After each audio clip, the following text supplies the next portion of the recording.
It was 1947, 2 years after the guns fell silent. Europe's great cities were in ruins. There was hunger. The worst winter in memory brought the worst harvest of the century. Liberated from the Nazis, Western Europe was in danger of sliding into chaos. Dr. Larry Bland is a historian at the George C. Marshall Foundation. The prime motivation for launching the Marshall Plan was fear of chaos in Western Europe. You could see this if you went to the movies every weekend on the beginning of the feature where they'd show problems in Europe on the newsreels. Starving women and children affect Americans' hearts.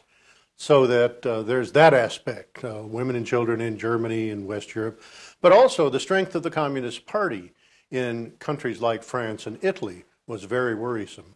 Eastern Europe was occupied by the Soviet Army. There was massive unemployment. Europe's industry was at a standstill.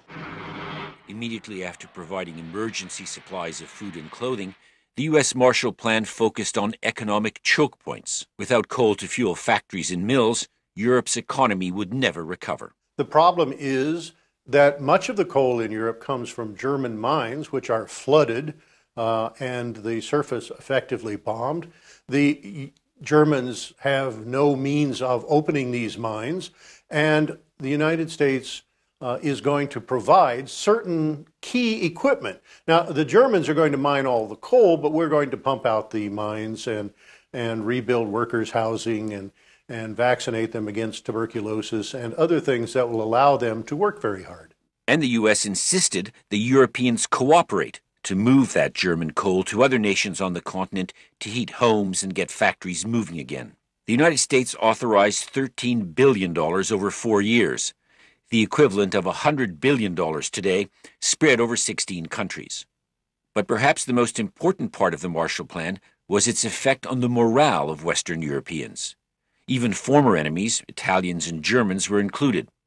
German diplomat Carsten Vogt was a boy during the late 1940s.